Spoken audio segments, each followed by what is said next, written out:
Today, we're going to take a 10,000-foot view on something that is tremendously important, that is related to health policy and healthcare policy, that is access to healthcare.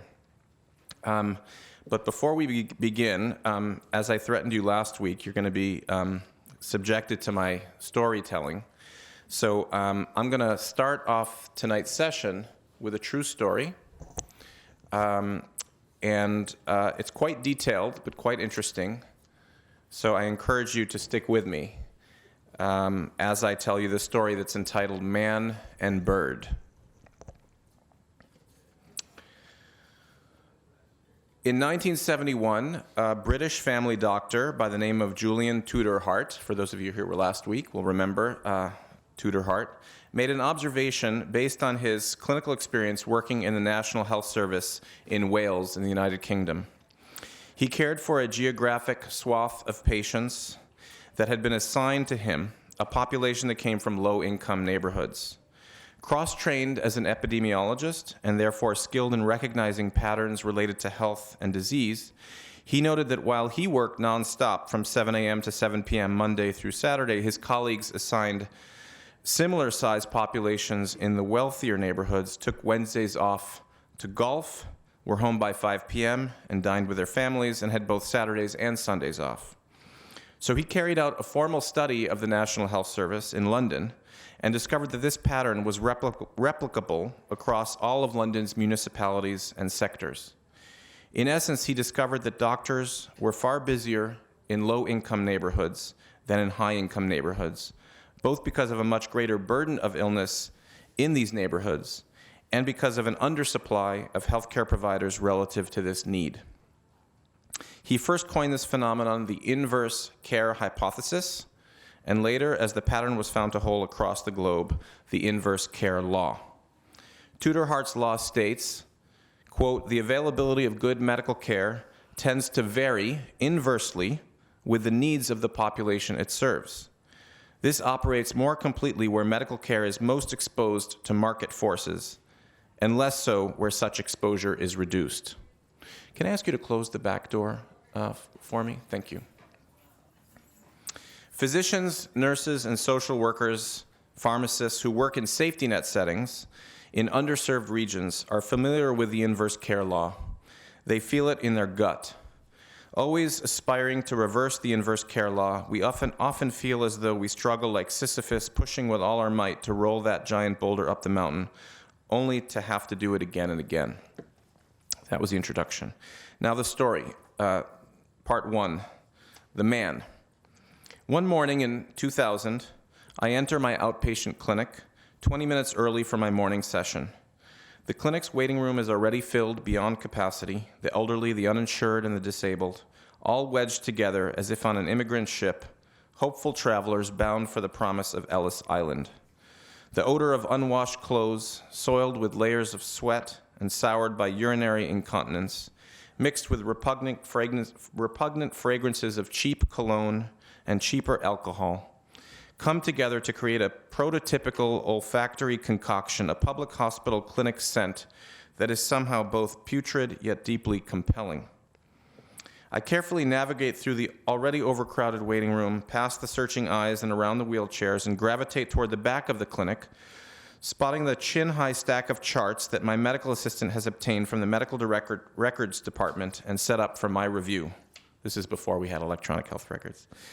Volumes upon volumes of charts from the 14 patients on my morning schedule that contain decades of visits, countless blood tests, x-ray reports, specialist consultations, vaccination records, and hospital discharge summaries.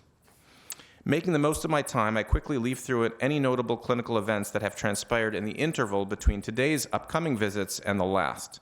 This pre-rounding exercise, as we call it, carried out with each patient for which a chart has been found, about a quarter of charts never make it out of the black hole of the medical records department, reorients me to the trajectories of my patients, and by reading my most recent notes, I can set a preliminary agenda for each of my upcoming encounters. The orderliness of the stack of charts in our charting room, multiplied times 5 to provide my other colleagues the same opportunity to prepare, belies the impending chaos and turmoil of the morning clinic to come. I spend most of my pre-rounding time on Mr. Garcia's chart, rereading my notes, reviewing interval data, and collecting my thoughts. A handsome and well-built 56-year-old Spanish-speaking immigrant from Guatemala, he has spent the last 20 years working construction in San Francisco, both for a large construction company as well as doing some side jobs as an individual contractor. While, like one-third of our patients, he is uninsured, I have had the privilege of caring for him because our city has a public hospital. Over the many years we have known each other, he has proudly shown me photos of the houses he has helped to build, the kitchen remodels he has done, and even a downtown high-rise he helped to construct. I recall that the recent years have been less productive for him, as arthritis in his hands and knees have made it increasingly challenging for him to keep up with the youth and consistently put in the hours of hard labor required of the immigrant construction worker. He has had to step away from some jobs, decline others, and for his solo contractor gigs, he has been unable to deliver on time. He hasn't accrued enough income to hire help and participate in construction jobs in a more supervisory role, and his lack of English skills has made it impossible for him to get his contractor's license, further restricting his opportunities. As I flip through his chart, I recall our prior visit. At that time, Mr. Garcia's chief complaint had been fatigue, a profound fatigue that left him unable to walk long distances, a fatigue that hit him the moment he awoke, making him feel as if he hadn't slept at all.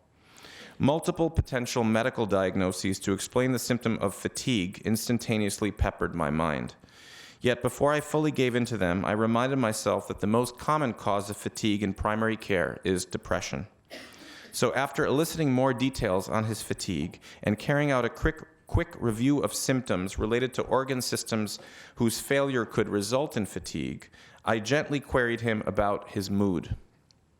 He acknowledged that he was increasingly concerned about his inability to pay the rent for the 2-bedroom apartment in the Mission District that housed him and his wife, their 3 children, and 1 grandchild, while also needing to pay for food, clothing, and school supplies for the kids. I recall how he then shared with me that he also has a family back in Guatemala from a prior wife, and that he even has been unable to send them the small amounts of money he has been sending them each month for 2 decades. He told me that things were beginning to look grim for him, that he wasn't sleeping well, and that his arthritis was bothering him more and more, making it harder and harder for him to work. He felt caught in a cycle. He began to weep silently, turning his face away to shield himself from my witnessing his suffering. I, too, teared up and quickly looked away and down to my chart. To be the man of the house and to experience that role, gradually slip away from oneself, must be a very painful process. In line with his wretched state, I noticed that our room had taken on a trace of the waiting room scent, the scent of poverty and vulnerability.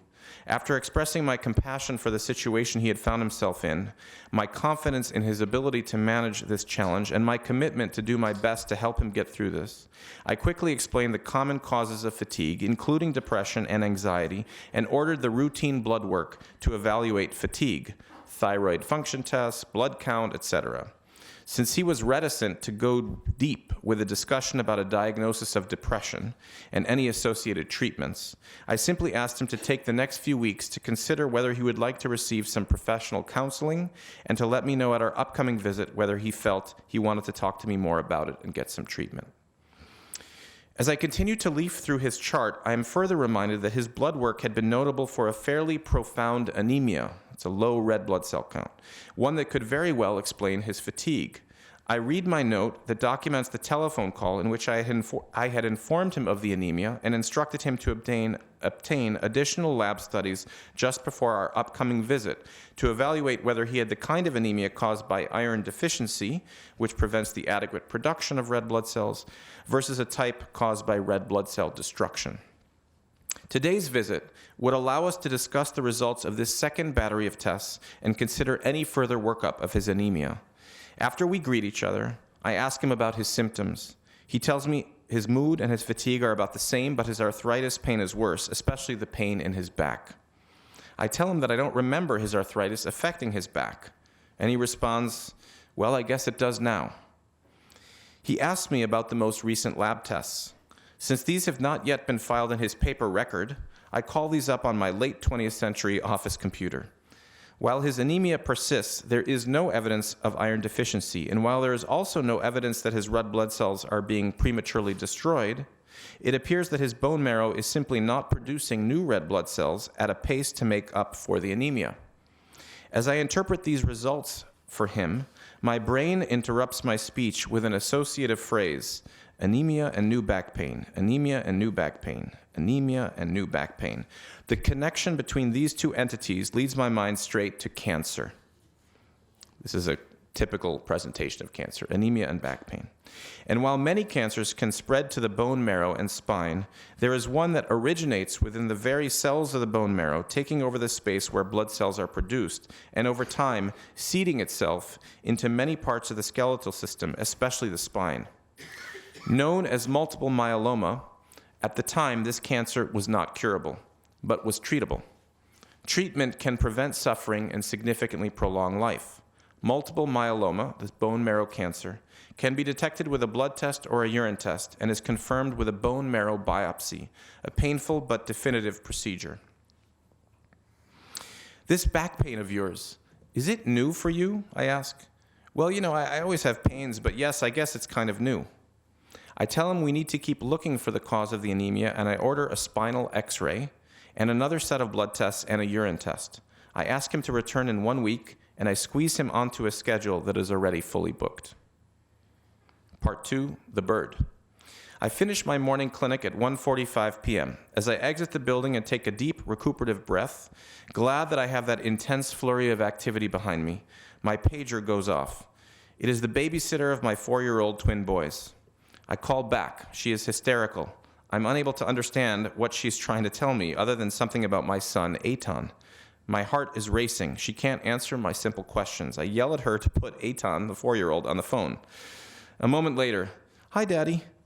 Putting on my calmest voice, I say, "Hello, Eitan. What's going on over there? Are you okay?" "I think Dulce is sick.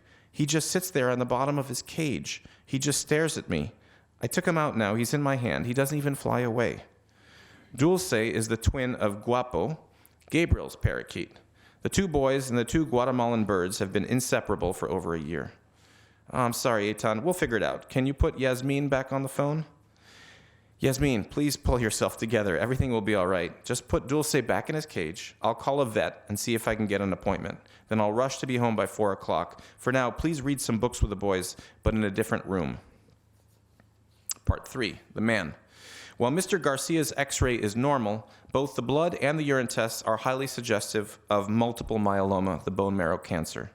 As always, he arrives promptly for his visit, and I share with him my concerns. I tell him that the next step is to submit to a bone marrow biopsy, a somewhat painful procedure done by our blood cancer specialists, and that if the biopsy shows that he does not have bone marrow cancer, that we would have to follow him very closely to make sure it doesn't develop in the future. But if it does show cancer, we would want to quickly start him on chemotherapy to prevent any progression. I acknowledge that this must be particularly tough to hear, especially since he's been grappling with his work and financial difficulties. And now this. He looks me in the eye and tells me he is not scared and that he will do whatever needs to be done. His attempt at machismo is just that. I give him a firm squeeze on the shoulder and tell him I need to step out of the room to make a phone call to the cancer specialist to try to get him to be seen quickly. I look at my watch. I'm already 30 minutes behind, and he's only my second patient of the day. I page the oncology fellow, and a few minutes later I get her on the phone. She tells me we have to be quick because she's dealing with a very busy clinic day. After I share with her the clinical scenario of Mr. Garcia, she informs me that their next available appointment is not for 3 months and offers to connect me to their clerk to get him that appointment. I calmly press her, as I've been through this dance before, as any doctor at San Francisco General has been. First they say no, then you kick and scream, and then they cry uncle and bend. But she is different. She persists with her hard line. Our dialogue escalates as I inform her that I am well aware that any delay could jeopardize my patient's well-being and declare that it is unacceptable that he should have to wait 3 months to get a bone marrow biopsy and start treatment. She flippantly retorts that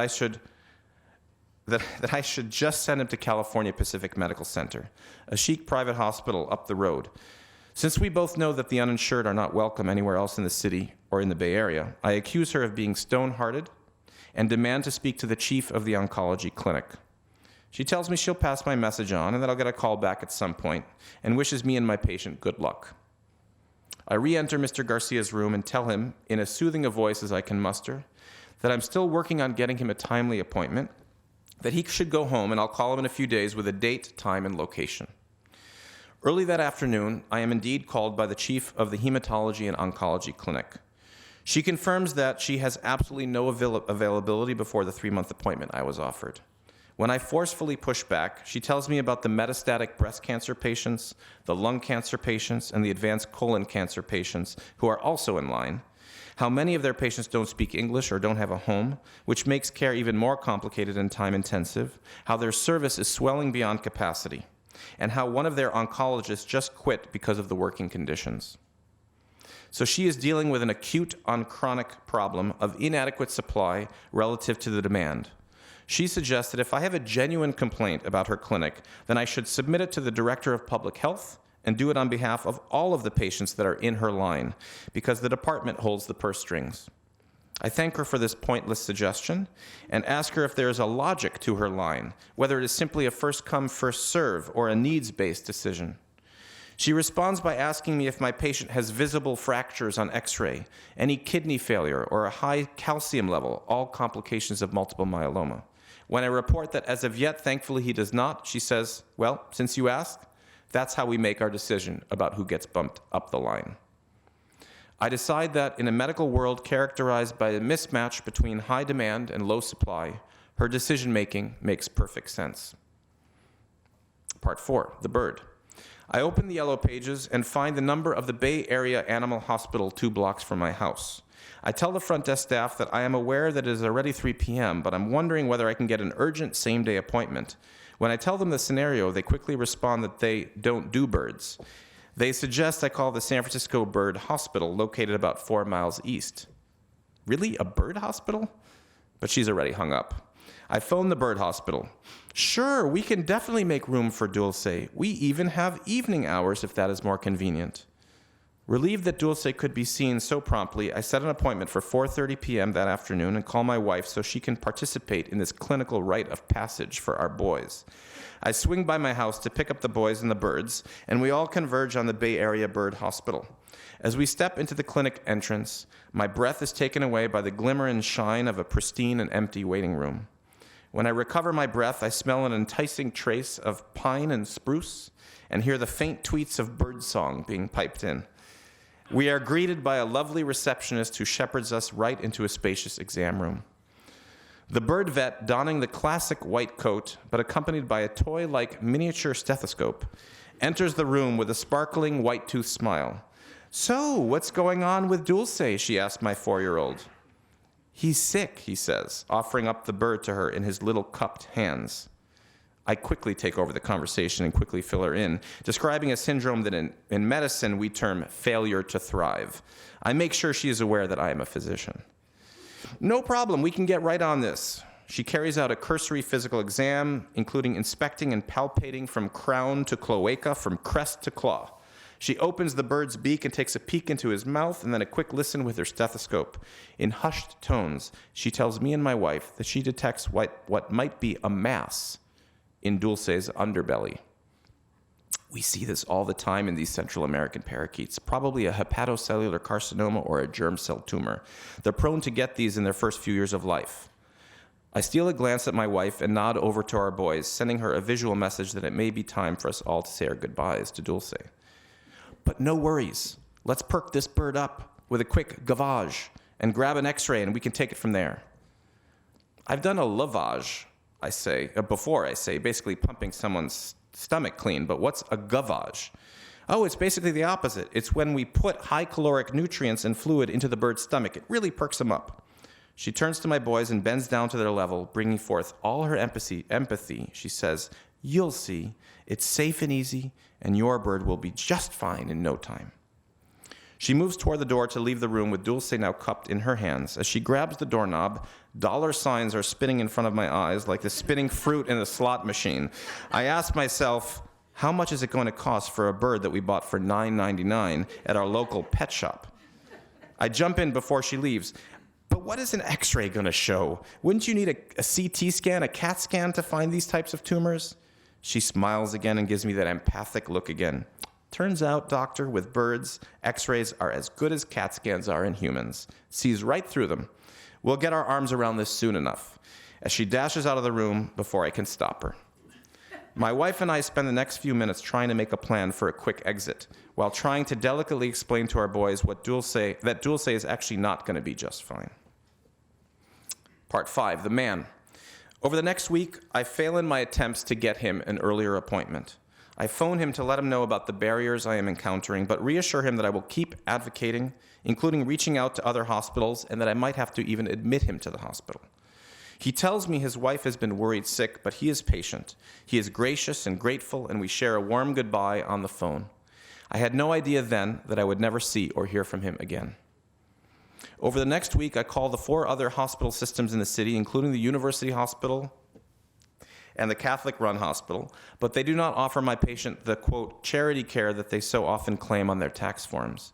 So I'm left with only the realization that in my city, when it comes to a Spanish-speaking, middle-aged, immigrant family man with an eminently treatable cancer, 1, there is a limit to charity, and 2, in a world with high demand, low supply, and even less collective responsibility, we frame needed health care as charity, not as a basic human right. Part 6, the bird. The vet rushes back in. She hands the bird back to Eitan, again with a smile. Just as I suspected, she tosses the x-rays onto a viewing panel, flips on the backlighting, and pulls me over by the elbow, as one doctor revealing her clinical acumen to another, more junior doctor. Right, here. You see this bright white area? It's supposed to be translucent in a bird. This is the area of the cloaca, where they urinate and defecate. It's been obliterated by a germ cell tumor. No doubt about it.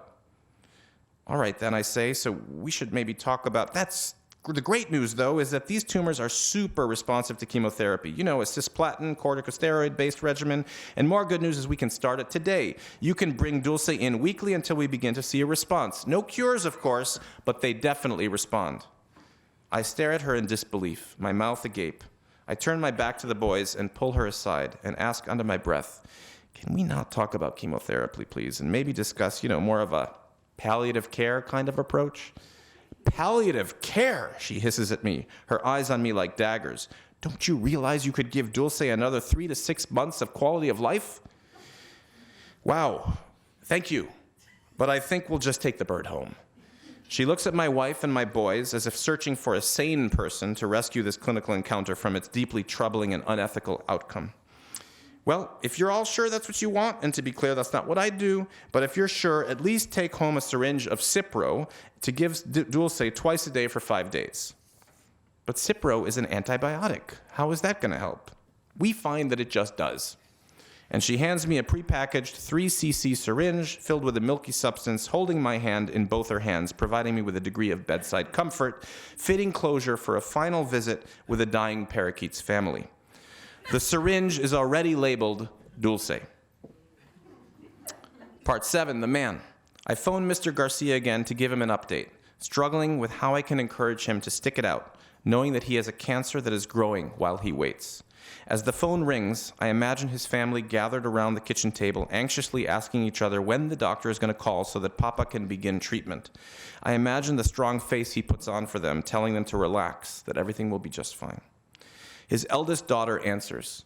When I ask for him, she tells me that he is not in. A few days prior, he decided to return to Guatemala in the hopes of receiving care for his cancer and to reconnect with his second family. I tell her how sorry I am that we couldn't start treatment as quickly as we would have liked to. She says that they're used to that in America, the fact that poor people get second-rate health care. I wince, because that really stings. I have nothing to say in response other than asking her to promise to pass on my best wishes to him and requesting that they please let me know how he fares back home. Hanging up, I wonder what sort of treatments, if any, he will receive in Guatemala. I envision him lying in an open coffin in a mountain village church surrounded by tearful family, a family whose reunification is remarkable for its rapid reversal. The bird. The 6 of us, 2 of whom are now back in their cage, shuffle out of the exam room. As my family heads back to the waiting room, I edge over to the front desk clerk. Will this be cash or credit, or do you have pet insurance? Credit, I say gloomily. As I'm waiting, I look at my watch, 5:15 p.m. Wow, 45 minutes from presentation to laboratory workup to diagnosis to treatment options to decision. This entire avian clinical cancer cascade took only 45 minutes. The total comes out to $437.95. Here's an itemized bill for your review. Damn. I hand her my card, feeling like I've just been conned out of a whole bunch of green. As I scan the itemized bill, exam, gavage, procedure, gavage, contents, radiographs 2, ciprofloxacin, and 3cc syringe, the secretary hands me a brochure with a toucan on its cover and asks with a smile, "Would you like to purchase our health insurance for your bird?" Health insurance? We were just told that our bird has a fatal cancer. How will that help? Well, our Embrace health insurance will cover all of your bird's upcoming medical costs, which could really be helpful, excluding any costs related to the cancer, of course. I pocket the brochure because one day I am sure I'm going to want to write a short story about this. I approach my wife and show her the receipt. Let's get the hell out of here, I tell her, and quick. 2 days later, my pager goes off. It's our babysitter. I call back and Yasmin picks up, sobbing, a mixture of incomprehensible utterances and laments in what sounds like her native Arabic. I ask her to put Eitan on the phone. "Hey, buddy, it's Daddy. What's going on?" "Dulce's dying. I think he's dead. I'm holding him on my lap, and he's not even moving. He's kind of stiff." "Yep, I think you're right, buddy. That's sad. I'm sorry, sweetie. Just wrap him in a nice little towel and put him on the couch, or keep just holding him if you want to. I'll be home as soon as I can. It's so great that you got to hold him while he died. I'm really proud of you. When I get home, we can cry about it together, okay?" That night, we buried Dulce under a spruce sapling in our backyard, wrapped in a Guatemalan flag I bought in the Mission District on the way home. The spruce has turned into a healthy tree, now over 30 feet tall. Epilogue, and then I'll hand it over to Andy. This is the epilogue, The Bird, and it's a letter that was sent to us, October 17, 2001, from the San Francisco Bay Area Bird Hospital. Dear Dulce, I am writing to send you our warmest regards and to say that I hope that life is treating you well. I noticed that it's been exactly 1 year since I had the pleasure of meeting with you in our office. Now would be a great time to come back in for your annual checkup. We hope you enjoy our poem of the day. It's been a year since you were last seen. Let's make sure your feathers maintain their sheen. So make a call to our waiting staff, whose jollity is sure to make you laugh. Your doctor won't give you a vaccine, but a bill of health that's squeaky clean. Feel free to call our office at the number below, and we'll do our best to squeeze you in at a time that is convenient for you. In good health, Dr. Julia Freeman. The man. In 2001, nearly 40% of the patients in my clinic were uninsured. As a result, they were often subject to long waits, poor access to care, never-ending cycles of medical bills that left them on never-ending pay plans or in profound medical debt, and preventable suffering. Many would drop out of needed care because of the costs or the waits. 15 years later, as a result of the Affordable Care Act, Obamacare, fewer than 10% of my clinic patients are uninsured, with Medicaid becoming the primary payer for those that are insured. Because those that remain uninsured are predominantly undocumented immigrants. Because of the influx of resources that came with more Medicaid reimbursement, the San Francisco Department of Public Health was able to make modest investments in the city's public health care system, expanding personnel, bolstering infrastructure to improve systems, and implementing electronic health records. In addition, some previously uninsured patients can now access care in private settings. In aggregate, this policy initiative has addressed an obscene mismatch between supply and demand, leading to dramatic reductions in waiting times for both primary care and specialty care. While not a panacea, the Affordable Care Act has changed the story of Mr. Garcia from being the rule to now being more of an exception. The Affordable Care Act is a progressive policy, an initiative whose intent is to reverse the inverse care law. As the nation grapples with the question of whether to repeal and replace Obamacare versus adopt a universal health care model, it may be helpful to both reflect on Mr. Garcia's experience and consider honoring his memory. The contrast between what was offered to the bird and what was not offered to the man, poor availability of basic timely cancer care for the man, and unlimited availability of comprehensive cancer care for the bird, places in vivid relief the moral unacceptability and troubling reality of American society's inability to make an authentic commitment to prevent and treat illness. Thank you for listening. So, we were working in that clinic, had been working in that clinic for decades, feeling this way, having these stories happen to us and to our patients. And we were led at that time by my chief of the Division of General Internal Medicine, who is our guest lecturer today, Dr. Andrew Bindman. And Andy, we always knew was a policy guy, but we never knew how that policy guy thing would be realized.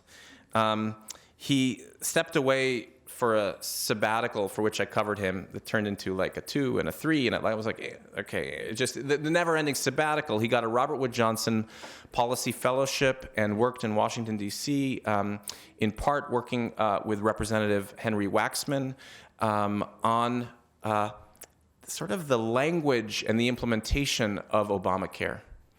And Andy is responsible, if not for being the genius behind the blueprint of the Affordable Care Act, he's somewhere between the contractor who built it and the blueprint. It's the mortar and the glue and everything that led to the details of the Affordable Care Act, specifically as it relates to expanding primary care access.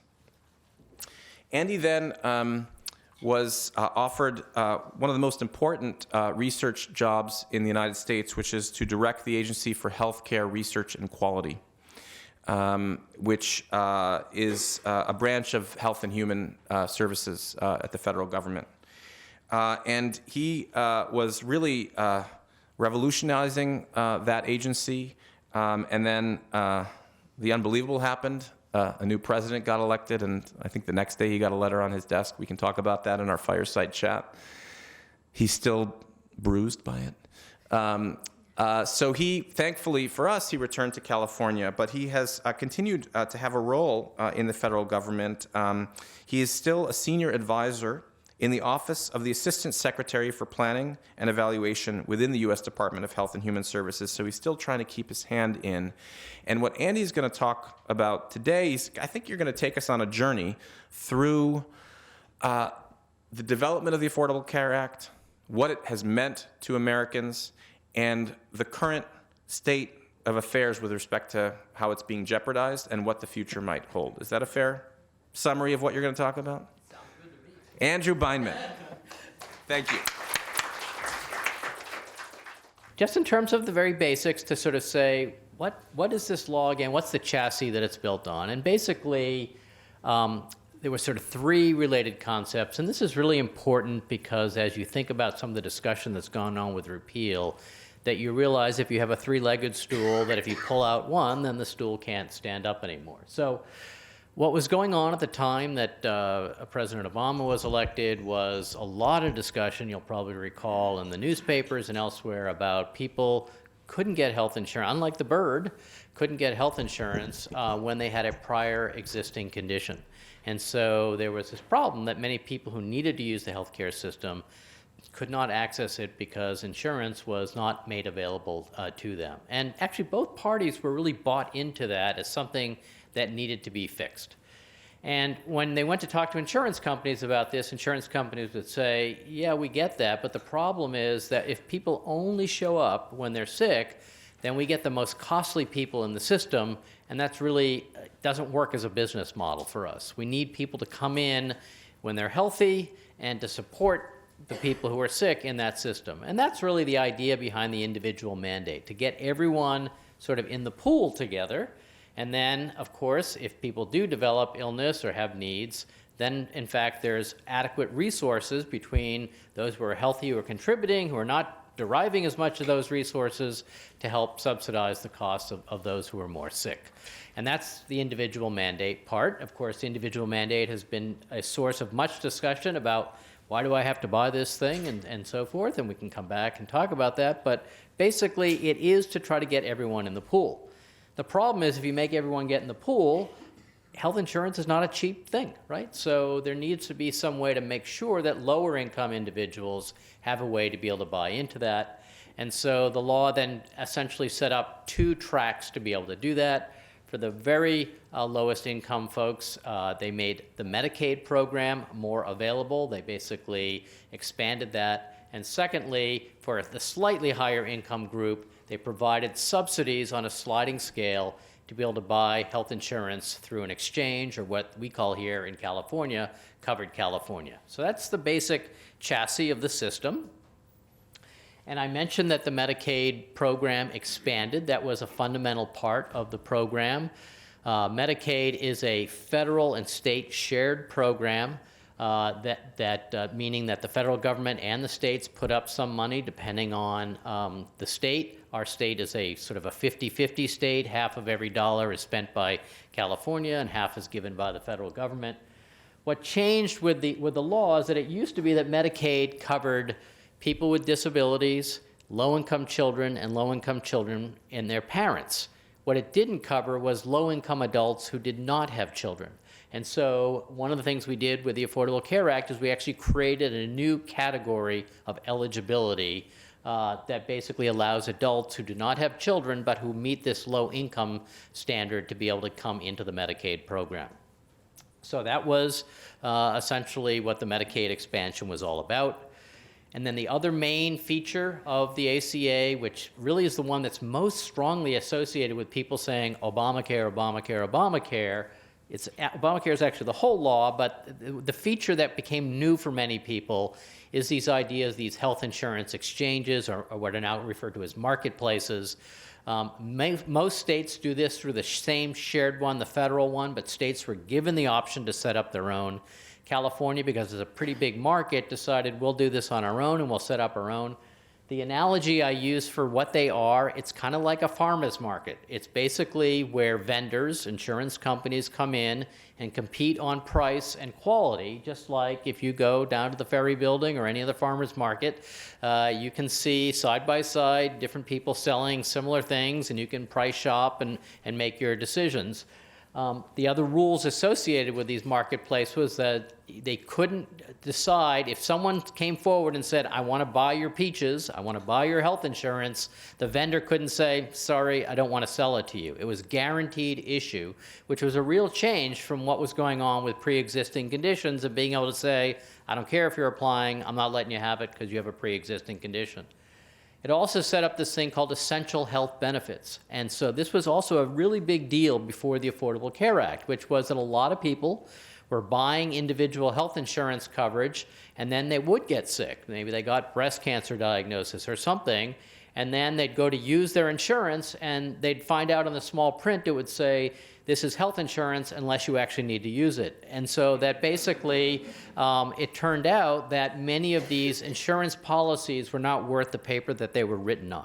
So essential health benefits is this concept that to sell something called insurance, it has to have these basic features of covering doctor visits, emergency department visits, hospital care, drug costs, and so forth. And there was very specified what are called actuarial values. And you may know these as the things like bronze plan, silver plan, gold plan, and platinum plan. These refer to the fact of what portion of the healthcare expenditure will be covered by the health insurance. If you buy a bronze plan, health insurance will cover 60% of your costs. Silver, 70%. Gold, 80%, and platinum, 90%. And so it was very clear to a consumer that you knew what you were buying and you weren't going to show up at the doctor's office and find out it wasn't covering anything. And then the final key feature of how the farmers market was set up for health insurance is that the distinction in the pricing couldn't be on you as a consumer, couldn't vary by what your prior health conditions were. It could, though, vary by your age band. And so that it used to be prior to the Affordable Care Act, it could sometimes be 10 to 12 times more expensive for someone in their 50s to buy health insurance than someone in their 20s. This, under the Affordable Care Act, the range of difference couldn't be more than 3 to 1. And so there is some age difference, but it's much collapsed. That's an important aspect of trying to make healthcare more affordable for people as they age over time. Of course, it has also had some of the flip side effects that we can talk about, which is that therefore it's a little bit more expensive for younger people who maybe are healthier, are suddenly paying a bit more because the band, is collapsed some. So anyway, that's how the marketplaces work. So when we talk about Obamacare or the Affordable Care Act, I mean, it's had some fairly dramatic impacts. It has covered more than 20 million people in this country have gained coverage since 2014. It has not only expanded coverage overall, but it has shrunk some of the differences that were observed prior to the ACA in terms of the availability of health insurance coverage for Latinos versus whites or African Americans versus whites. It has shrunk this difference. It has disproportionately given more insurance to people of color. It has not eliminated the difference, so whites in the United States still are more likely to have health insurance than people of color, but that difference has shrunk quite a bit through the Affordable Care Act. California has experienced more change than any other state. So prior to the Affordable Care Act, we were in the group in which we were about the worst. We had an uninsurance rate of over 17%, and that has now been cut by more than half. So it's a very dramatic change. Our state has really embraced the coverage expansion, which has been dramatic. And to really underscore the amazing story you just heard from Dean, San Francisco General Hospital, or Zuckerberg San Francisco General, in 2016, and I got this from the CEO of the hospital, only 3% of the hospital admissions in 2016 were uninsured. That really speaks to the incredible change of the uninsured moving into the Medicaid program, gaining insurance through the marketplaces, and all the work that's gone on to help enroll people, because there are regional differences even across California. San Francisco is among the very best at really aggressively taking advantage of the opportunities, making people aware of their coverage options, and getting them covered. And so this is really dramatic. What was it before? It was about 40%, like you had said in your story. So this is an incredible change. Not everyone loves what's going on. You may have read about this. So why is that? I mean, is it purely political? There's absolutely a political layer to this. I mean, it was very clear that during President Obama's time, this became sort of a signature issue for him, and one that absolutely became a very strong part of the partisan divide.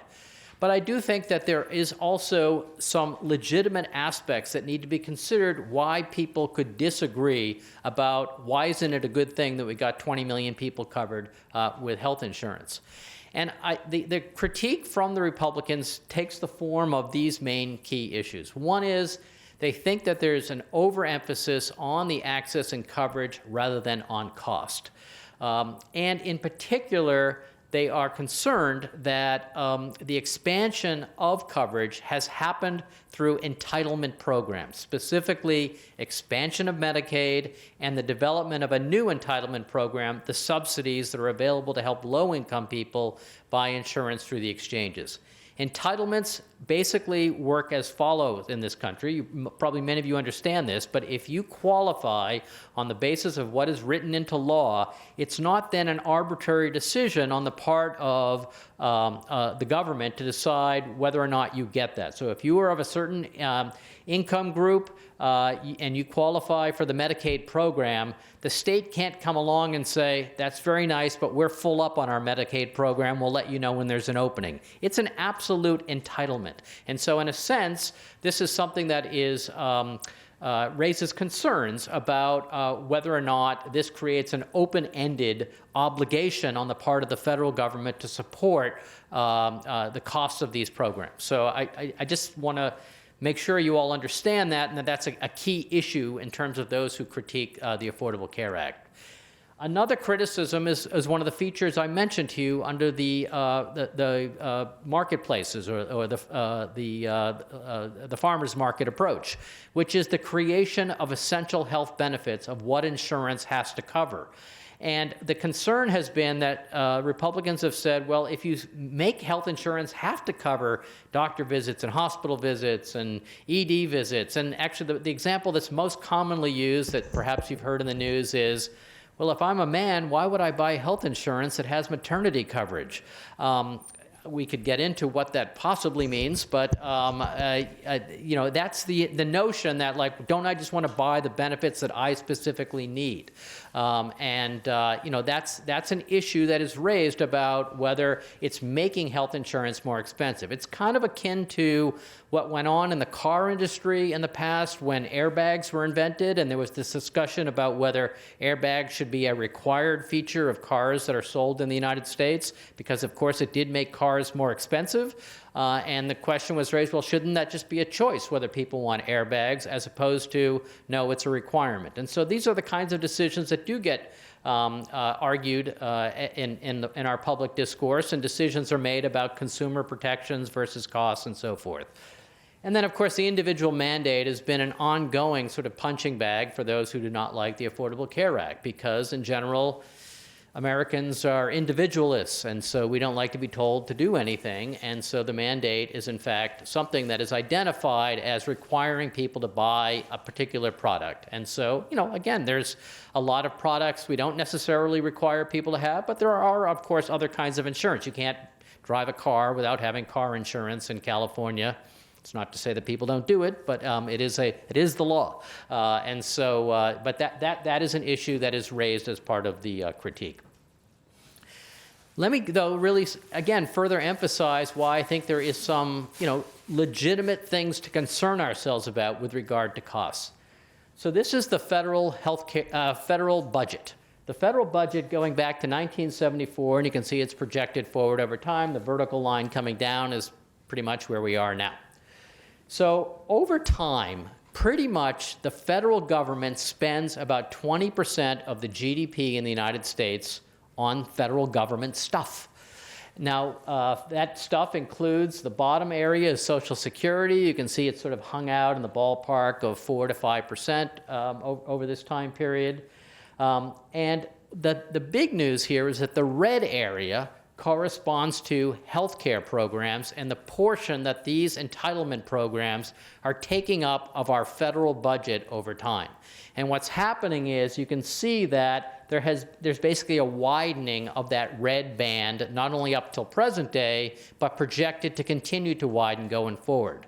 And the implication of this, I mean, the reality of this is that the light blue, the top part, if it stays at 20%, which is pretty much historically how much of the GDP we spend on federal stuff, gets squeezed, which is why things like Oroville dams start to not function, infrastructure does not get taken care of, education systems are not invested in.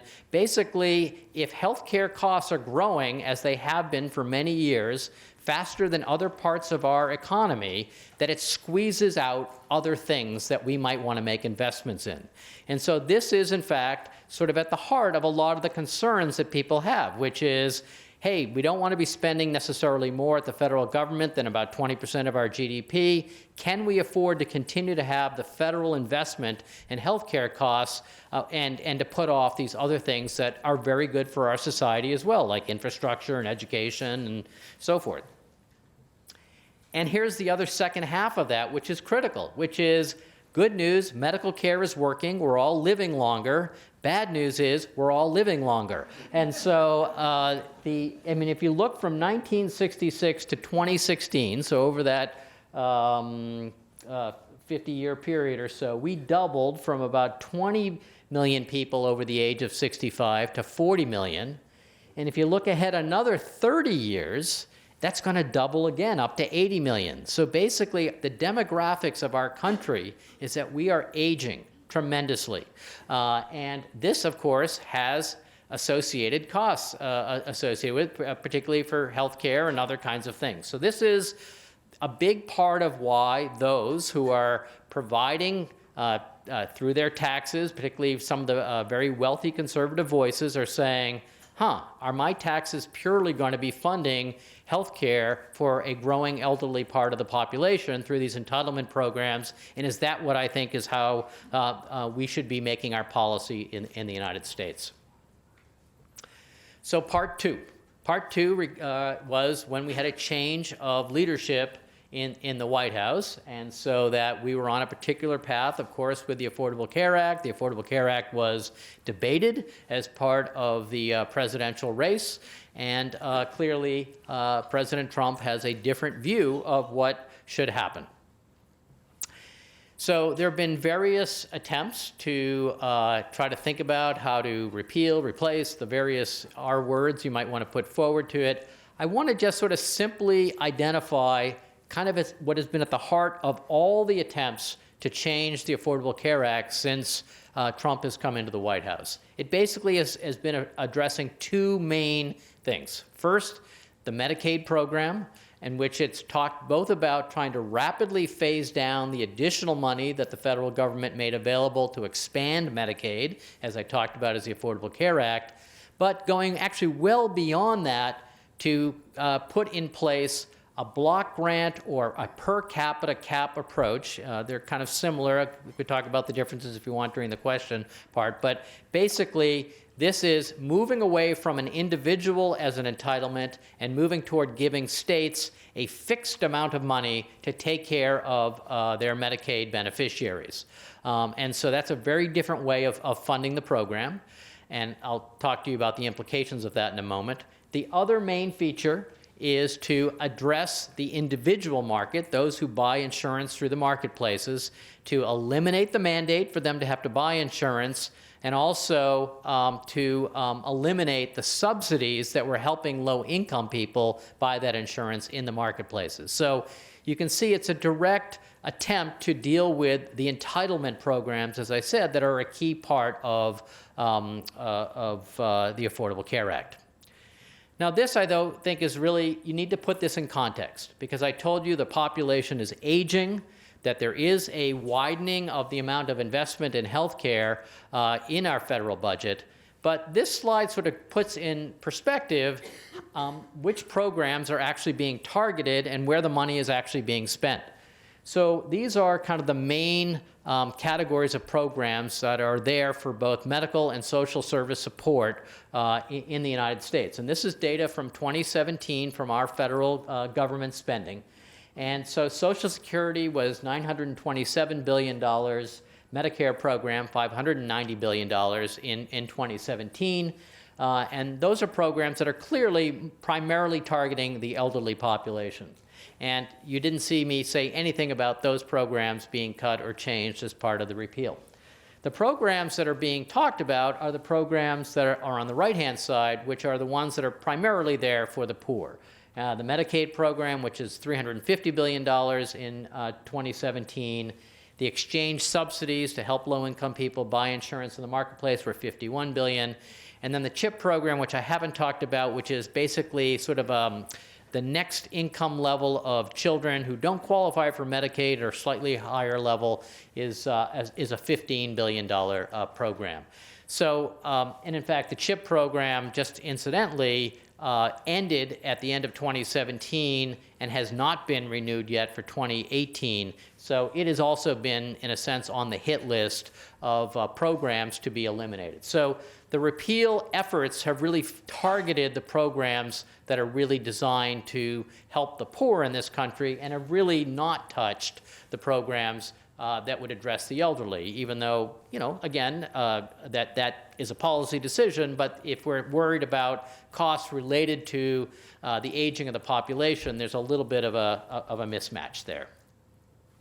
And to give you some sense of the impact of what these programs would do, more people would lose Medicaid coverage, would lose coverage in general if the Republican attempts to repeal the ACA. It wouldn't just sort of take away the coverage of the people who gained under the ACA. It would actually dramatically go even further than that. And the main reason is because the cuts through the block grant process would remove during a 10-year period over $1 trillion that would otherwise be going into the program, which is about 25 to 30% of the expected money going to the Medicaid programs under our current arrangement. And so that this suddenly is a really dramatic change in the amount of money. So it's not just taking away the money for this expansion population, but it's the disabled, the low-income children, and so forth. And so there would be just a dramatic shrinkage of the Medicaid program. In addition, when our economy, for example, has a downturn, I know we've had a very good run over the last few years, but inevitably that happens and people lose jobs with recessions and so forth. What historically the role of the Medicaid program is to be a safety net, so that if people lose their job, they then are able to go onto the Medicaid program.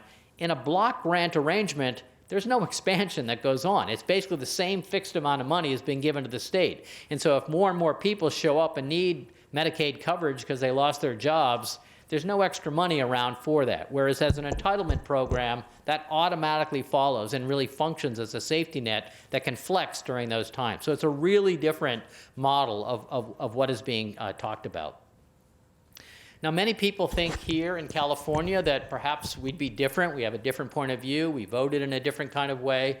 But the reality is there's no state that is more vulnerable to what has been talked about out of Washington than California.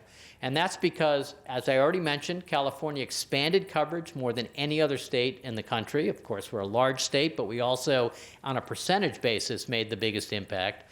Coverage in the Medi-Cal program, 1 in 3 people in California is covered on the Medi-Cal program. 1 in 2 children in California are covered on the Medicaid program.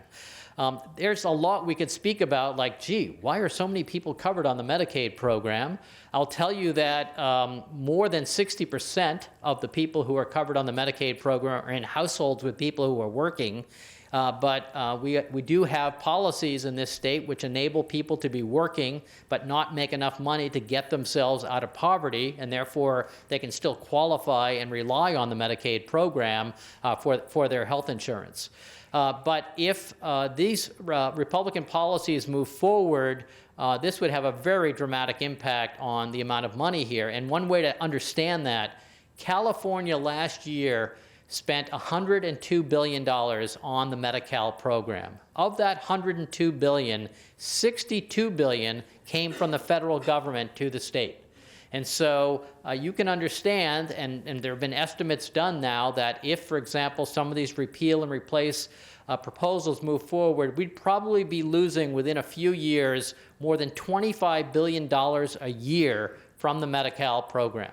And, you know, the state, you could say to yourself, well, do we have a way to make that up? The only other things that would start to make it up in our state budget, if we didn't have a dramatic change in taxes, would be, well, we could get rid of the UC education system. That would get us $10 billion.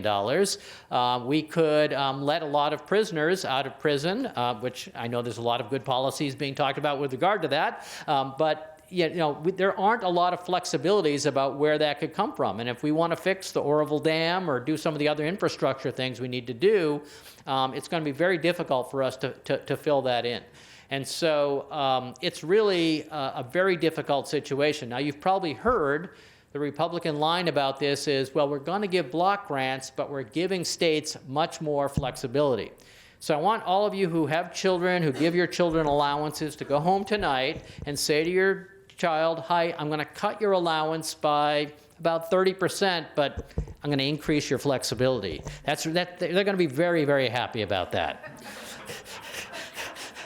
So, this is what it's like in medicine, right? When you start to treat someone and you think you've made the diagnosis and the treatment is not working. Like, why is that? And you do this and you go like, did I have the right diagnosis? And the reality is that there is a tremendous mismatch between the treatment that was being offered as the Republican repeal of the ACA and what the underlying problems are in the healthcare system. And, more than anything else, and this is a key thing to understand, that the basis for arguing, I actually can understand that as a society, we might need to make some choices about how much money we as a society want to invest in spending on healthcare and what that's doing to our investments in education and so forth. But the way the law was going to be repealed was that that money that was going to be saved from cutting the Medicaid program, the vast, vast majority of that was not returning to the federal government to be used for roads or fixing bridges or education. It was going to basically a very small percentage of extremely wealthy taxpayers in the United States. And so this wasn't a decision about, oh, do we want to invest in this public thing versus this other public thing? It's, do we want to have these public programs as a safety net, or do we want to give an enormous rebate to some extremely wealthy people in this country? And that is the reality of how the repeal was written. Nothing about the repeal was making care more accessible, more affordable, designed to improve health outcomes, or to reduce the stress on health professionals, as Dean described in his story. If you're working, taking care of some of the most vulnerable, it's extremely stressful and challenging, and it's challenging in all environments given the demand that's going on in healthcare. And none of those things were addressed in the supposed health reform repeal put forward by the Republicans. Well, what's going to happen? Where are we in this story? Well, we're absolutely at a pause in legislative repeal in Congress. Essentially, a clock was started in 2017 through a process called reconciliation that you probably heard about at some point. That process actually expired on September 30th of 2017 because that's when the federal budget year ends. That process was basically a budgetary maneuver that allowed the Senate to only require 50 votes for a majority to get something passed, as opposed to the normal rule of 60. And with that, the clock expired. That doesn't mean that the Republicans couldn't go through a process to try to start a new clock in 2018, but so far they have not. And the number of times they can do that with the clock is a little bit limited, and they might decide that they want to do that more on tax reform this year than health care reform.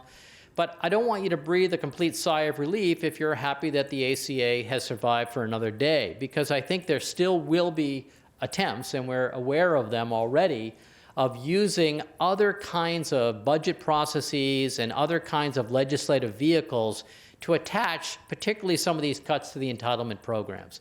And really the argument for why it's so important to the Republican Party is because if you're trying to cut taxes, you need to in fact show that the amount of things that you need to use those taxes for is less apparent. So if you get rid of the entitlement programs, it helps you justify taking away the tax programs.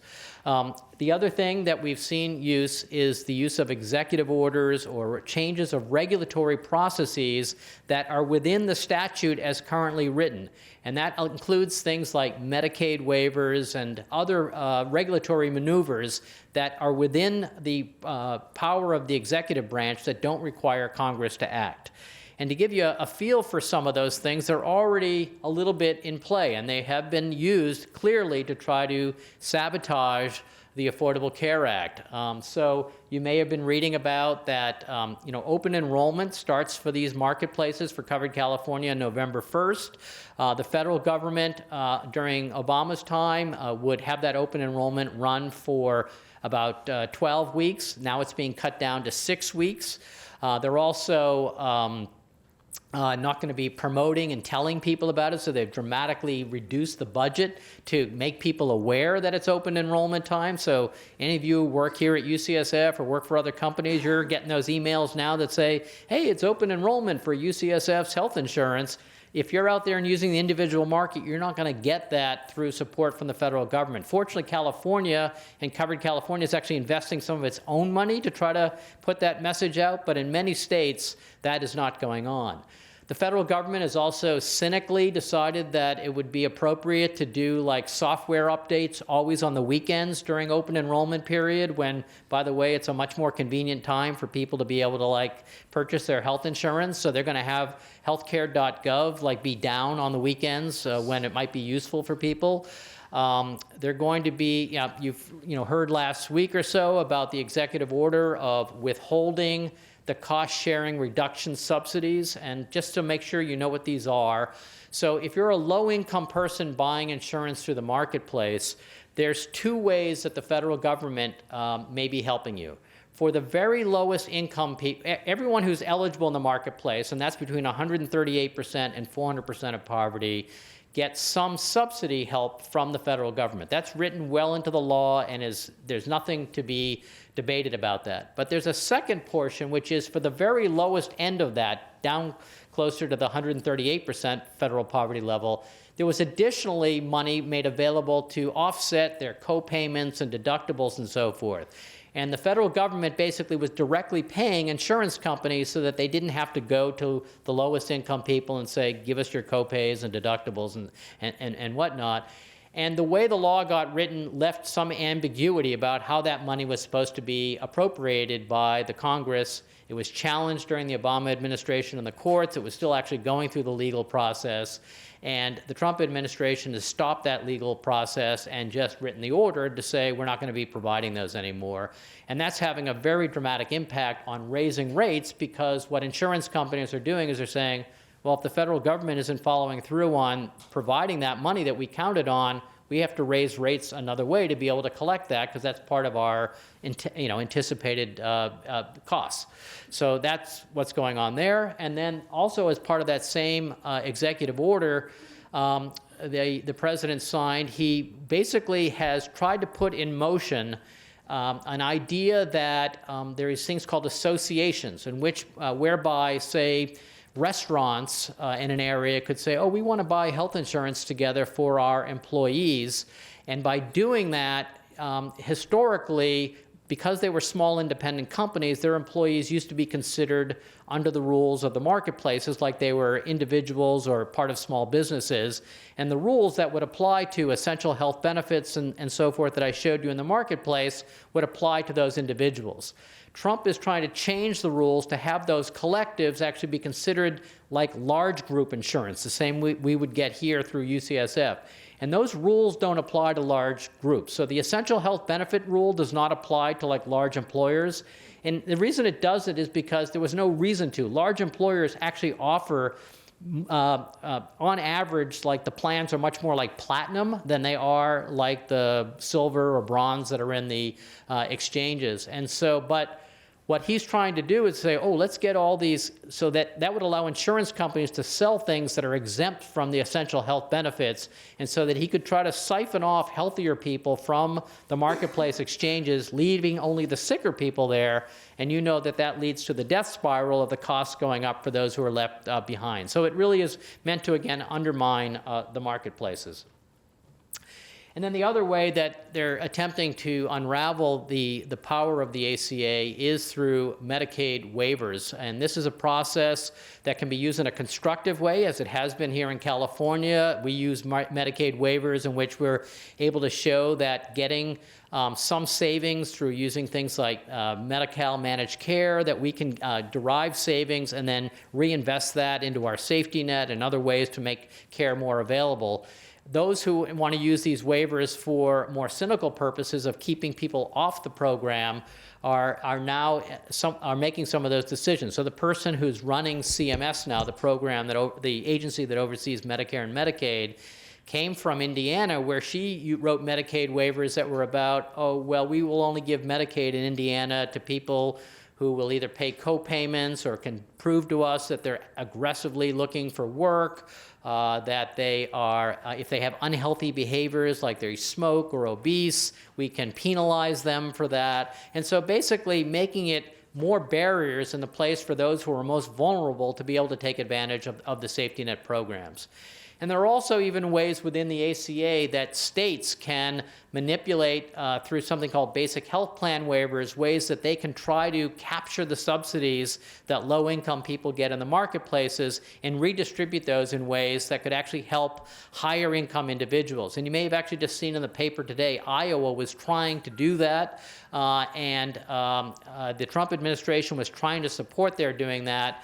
But the legal team in the executive branch said that is such a egregious interpretation of the federal law of the ACA that cannot pass. So they actually withdrew that. But there will be attempts, I think, by other states to try to manipulate within the law ways that they can reallocate some of the funds designed to help low-income people get insurance and to make it less successful.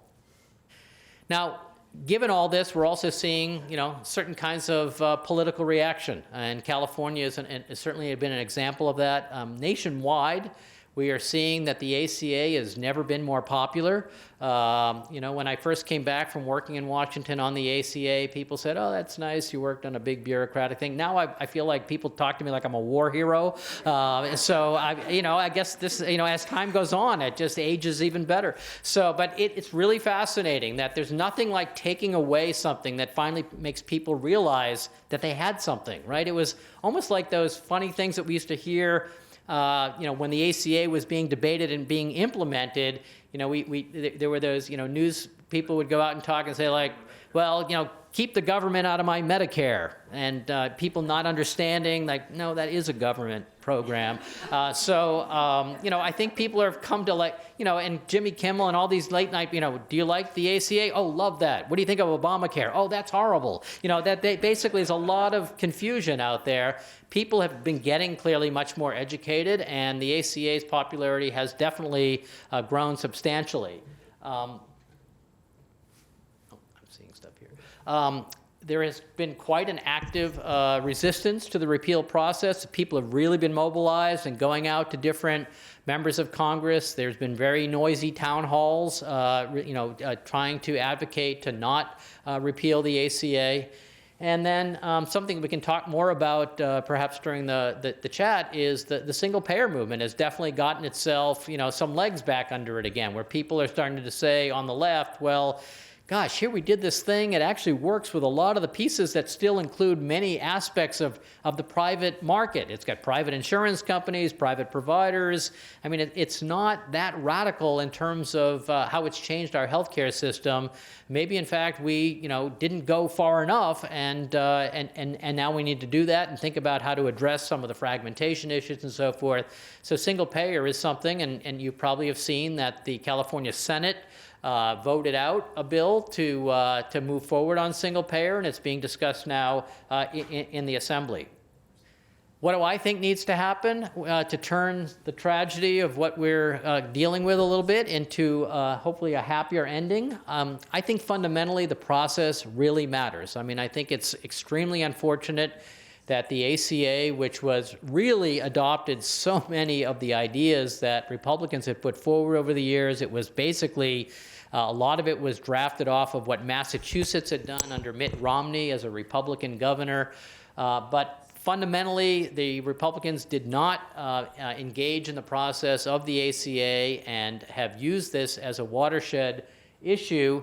And now we've got the flip side with the Republicans in control and a lack of bipartisan support there. And I think that for something as important as this, as a social policy, to not have it be a bipartisan activity is really undermining our democracy and our ability to work together in this way. So I do think we need to find some of those, and I'll talk a little bit more about that in a moment. I think the other thing that's critical is that we need to broaden our view beyond healthcare because of the costs that I'm talking to you about, and realize that we need a social agenda that doesn't just fix people after they need medical care, but much earlier on addresses healthcare education and prevention and helps people to stay healthier so that we don't have to spend as much money in our healthcare system. So, even if we have to back into bipartisan approaches, I think it's critical. These aren't necessarily easy things to do. But there is, I think you've probably seen that there is something now called the Alexander Murray Bill, which is two senators from the Democrat and the Republican Party have put forward some ideas of compromise to try to stabilize what's going on, at least for the next couple of years. They've proposed that, for example, in return for guaranteeing those low-income cost-sharing reduction subsidies, that it would be possible to try to sell plans with a little bit less of the essential health benefits. So they want to add a level below bronze that they're going to call copper. I'd call it tin, but that's, just me. But, it'd have a slightly less value. That the goal of that would be, could we get younger, healthier people to be more likely to be able to buy that? Another aspect of this bill would be to fund outreach, to tell people about open enrollment and to make sure that that money is really there and being used in return for a more rapid process of approving state waivers, which do take quite a bit of time. But one thing they're talking about, for example, is that Alaska, as one state, has designed a way to add reinsurance into their marketplace to bring to help the highest cost people be cross-subsidized across health plans and therefore lower the cost in all the plans. And they're saying, well, if Alaska got approved, maybe we could therefore streamline the process if other states want to use that to have it happen more quickly. So that's something the Republicans are interested in as a trade-off for giving the Democrats more of that outreach. The Republicans would like wider pay banding between younger people and older people, so again, that the cost would be less for younger people. And maybe there's a way to do that if you also subsidize through reinsurance the cost for the people in the higher band, so maybe it would go from 3-to-1 to 5-to-1 based on age, but then you would also subsidize the cost a little bit more for elderly people, particularly if they're lower income. And then there has been talk about, maybe the individual mandate, which is designed to get everyone in the pool. Maybe there are other kinds of incentives that aren't a mandate, but maybe there's things like if you lose your job, you're auto-enrolled in a health plan, or other kinds of defaults that would accomplish many of the goals of getting people into the pool, but aren't quite a mandate in the same kind of way that irritates people.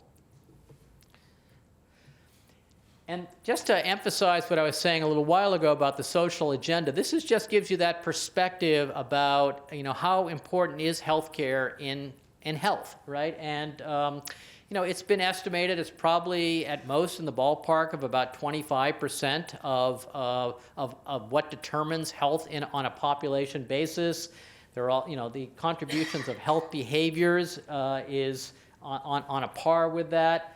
And then all these kind of social characteristics about giving people access to healthy food and to give them stable housing and to make sure that there are places that they can safely do physical activities and exercise. All these things and education are critical as determining health. And we really need to think about how we can invest in that agenda to unload some of the anticipated costs that are coming in healthcare.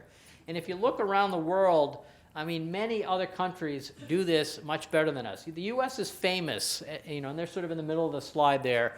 We spend more per capita than any other country by far on healthcare. But what's less recognized is that we actually spend much less than many other countries on what's referred to as social care, those things like housing policy, food policy, and other things that help to keep people healthy. If you look at France and Sweden, which have among the best health outcomes in the world, you can see that they spend almost 2-to-1 on these social care policies relative to their health care policies.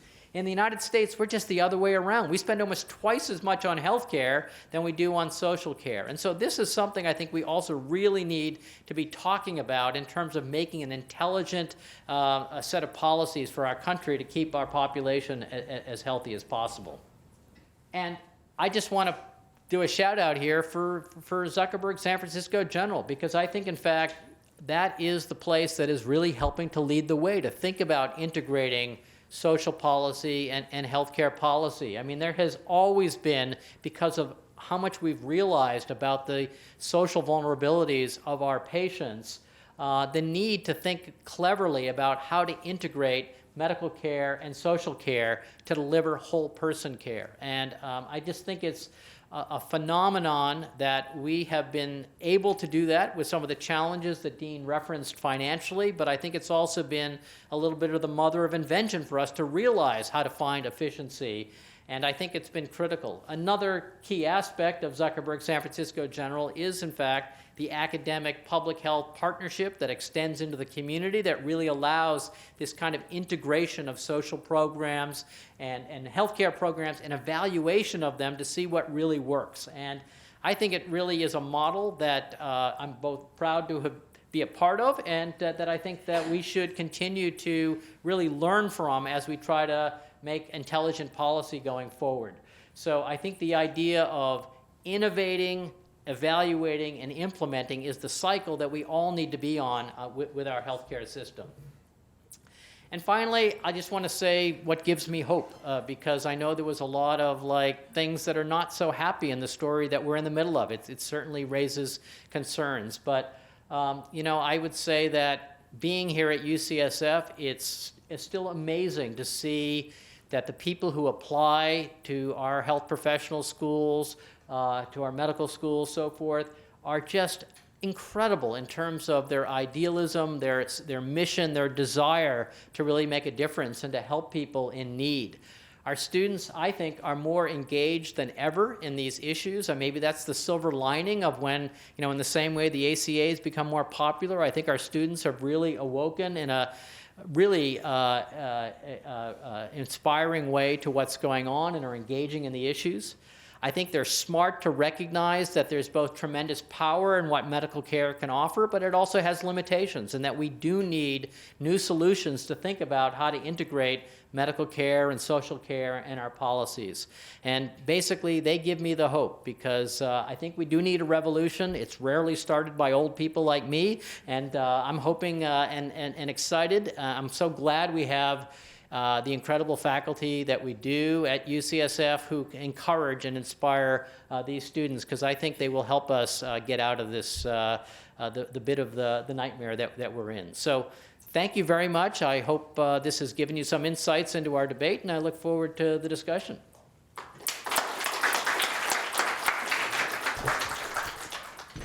Thank you, Andy. Don't go away. That was a phenomenal summary of an incredibly complex topic. We're not going to do the fireside chat in the interest of time. We will take questions from the audience. I just wanted to lead off with one, and it sort of follows up on your last slide. I like your war hero metaphor, by the way. So, you're kind of you're like your New England Patriots, and you won the Super Bowl, or you think you've won the Super Bowl, and then back comes the other team, and they're going to take over. And I appreciate what you said about the futures and our students, but when you invest personally so much time and effort, a career, in something as important as this, and a movement gets started and laws get passed, and then they're jeopardized in these ways, both directly and indirectly, what kind of keeps, and this is true for anyone who's working in issues that relate to social vulnerability and trying to overturn policies that are really regressive in many ways. What keeps you going? How do you stay resilient? Or just on a personal level, how do you handle these ups and downs? Yeah, well, it is definitely challenging. I think there's a couple of things that have helped me. One is when I had the opportunity to work in Washington, I was the newbie who showed up there and was working with a lot of really seasoned people, and they told me at the time that we were working on the Affordable Care Act, I was saying, this is so incredibly exciting. And they said, yeah, it's always exciting to play offense, but there are times you're going to have to play defense too. And you need to be strong for that. You have to anticipate it. It's part of how policy works in the United States. I mean, you never know the size of that pendulum swing, and clearly there's an attempt for a fairly large swing back. But I do think recognizing that this is not a unique thing, that it does happen with other policies. But I think in terms of on a day-to-day personal level, it is very similar to when one's in a provider role at a place like San Francisco General. It's the connection to others that you're with and feeling that you are part of a chain link fence, that you're part of a shared experience, and that you're able to talk about it, you're able to strategize around it, that your feelings don't just turn inward, that people are having similar experiences, and I think as a provider at San Francisco General, that being able to, when you described how busy you feel in that clinic in that moment, but the fact that you're doing it side by side with others and you know that the impact that they're also having gives you strength to want to carry on and do that. And I have found a lot of strength with other people that I had worked with in these policy roles who are continuing to actively share to try to find solutions. I've been so impressed with Covered California's leadership here and the ways that they have tried to find, despite all the uncertainty that Washington is throwing at them, to find clever solutions so that people can still maximize the opportunity to get health insurance and so forth. So I think resistance doesn't necessarily always happen in these large-scale ways in the same way of, say, passing something like the ACA, but you can still do important things at the margin. And then we also do have to keep our eye on, well, how do we change the tide overall? And of course, there'll be another set of elections and those opportunities. So, but yes, I think it is challenging for all of us. And I guess I want to say we're both incredibly fortunate to be in San Francisco and in California, but we're not fully insulated. We're not completely in a bubble, and we are subject to some of this, and we need to take it seriously. So you, sir, are a very astute observer. So I'm just going to repeat for so why is the Medicare cost, as an example, a steeper climb than, say, Social Security, which was edging up but not as much? And the short answer is because population aging is part of why healthcare costs are going up, but it's not the only explanation. Whereas for Social Security, it is much more about that. In medical care costs, we also have new technologies and growing prices separate from what's going on with aging. So aging is a driver of it, but it's not exclusive in healthcare. So there are other forces. For example, many of you are reading about what's going on in the pharmaceutical industry and these very high-cost drugs or new innovations and raising real issues about the pressures on our healthcare costs. So in healthcare, it's both a combination of the demographic change, but also separate issues related to pricing of how we do things in healthcare that are not the same phenomenon in Social Security. So the question is, are those new expenses marginally useful? And the word marginal is critical there because sometimes, there are judgments that are being made. So, a lot of these costs, in some cases, I think you've probably read about some dramatic ones where it's just old drugs that are getting repriced in a way because they control the marketplace, like the EpiPen was a very famous story that many of you probably read in the last year, where this thing that's been around for a long time and was relatively cheap, someone bought, the patent and suddenly took advantage of that opportunity. In other cases, there are dramatic new gene therapies that can be life-saving for diseases that we didn't used to have a way to save people, but could cost hundreds of $1,000s, in a single year. And so, we need to make choices about, as a society, how we can afford that. There have been historical ways that we've thought about what is good value in what we get in healthcare, but we've had a difficult time as a society having a grown-up discussion about that. If you recall, during the ACA, the mention of even the notion in the Medicare program that we would have a conversation with elderly people about the choices they might want to make about how aggressively they'd be treated was labeled death panels by the opposition to that, and it had to be removed because it was seen as too politically dicey. In other countries, they've had more ability to try to manage that in some ways, but we've had a reluctance to do some of that in this country. And particularly spending at end-of-life care is an area where we are off the charts compared to the rest of the world. Those last few months of care, we seem to be really good at spending a lot of money without getting much return. Thank you very much.